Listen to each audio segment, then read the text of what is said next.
This is why I save voicemails from you. They're just always a pleasure. I didn't know if you would listen to it before calling me. I figured I would give it a listen before I called you. Yeah, it was pretty short. But, it's always fun to hear what you have to say. So I'm literally recording right now, so you're on the air, so to speak. Am I really? Can I be in the bloopers, please?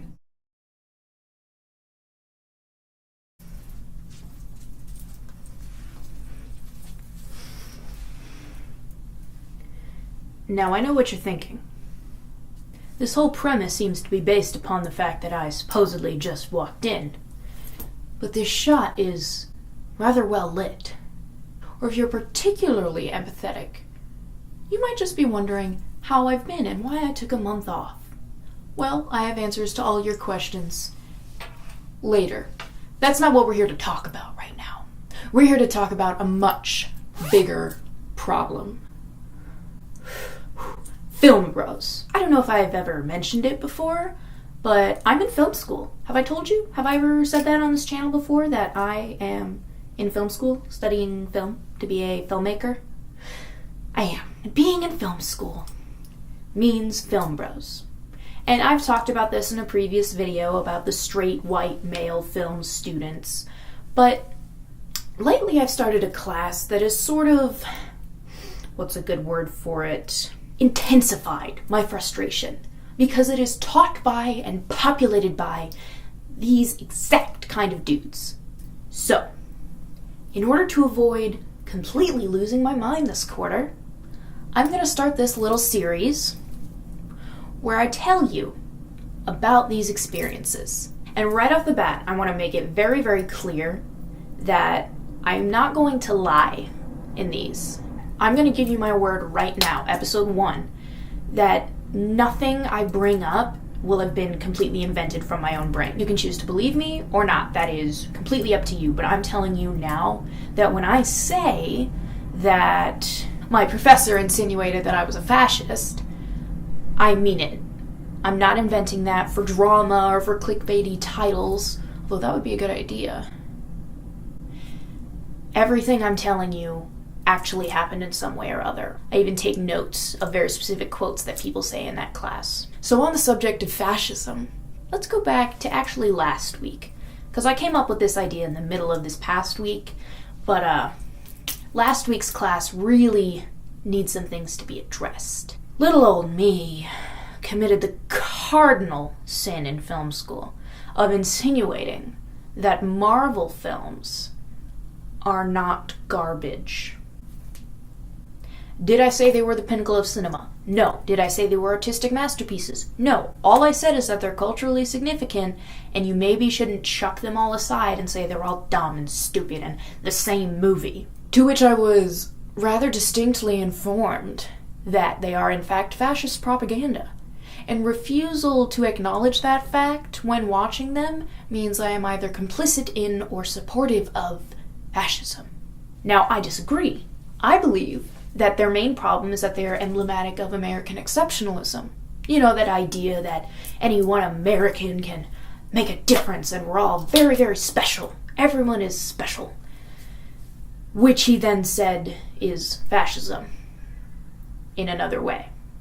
Every time I made an argument, my professor, who is being paid to teach me how to be a filmmaker, would tell me that I am drifting into fascism. Correct me if I'm wrong, but when you're a professor of film, you are meant to teach your students how to be better filmmakers. You are meant to inspire a desire to make films, not talk about how film is dead, talk about how all filmmakers today are garbage, and how cinema ended the day Star Wars premiered. I can't tell you how many of these professors have told us that Star Wars was the end of cinema.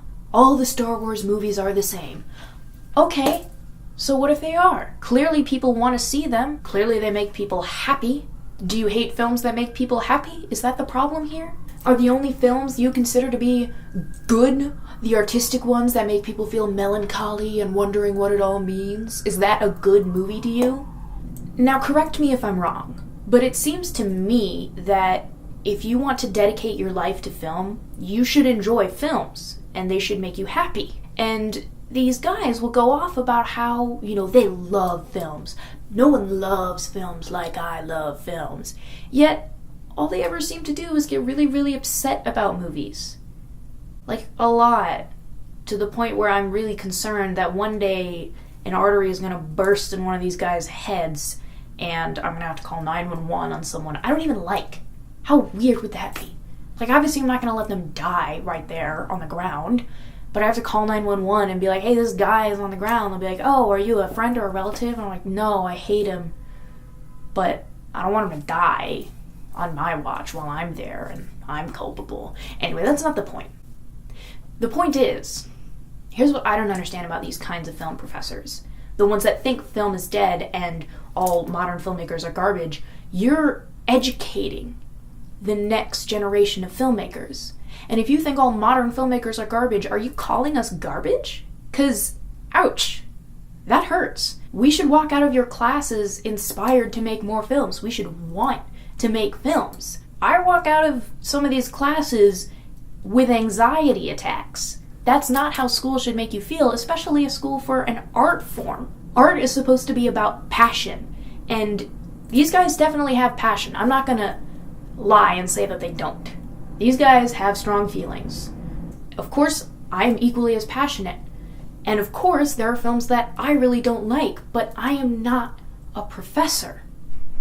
I am not charged with the task of educating others on how to be better filmmakers, which is a realm that I kind of feel like opinions don't really have a home. Correct me if I'm wrong. There's a comment section down below. But I feel like if you're a teacher or a professor or an educator in any way, you can share your opinion, but you shouldn't scream it for 3 hours at a class full of people and then call whoever disagrees with you a fascist. Granted, that's not necessarily what this series is about. This specific professor happens to embody a lot of the problems, but I'm just going to be talking about the general attitudes of these film bros towards anything that's not David Lynch.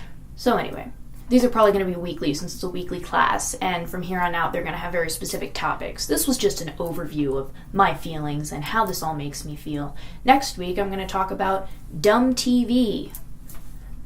As to why I've been away for so long after VEDIF and all the stress and intensity of that, I decided to take the month of March off.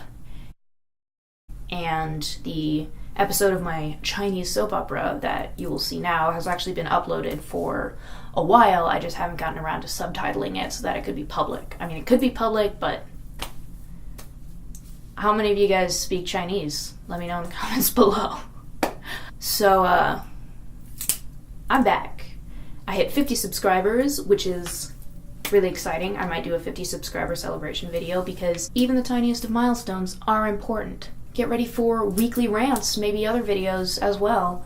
And today's episode has been brought to you by this, which I was holding in my hand during class, and my professor looked at me and said, "Is that a cell phone?" And I said, "This is a chocolate bar." And he said, "Well, it looks like a cell phone." And I said, I don't know what to tell you. Bought it at Whole Foods, which for the record, don't buy chocolate at Whole Foods. It's not good. And I have no idea how he thought that was a cell phone. Make of that what you will.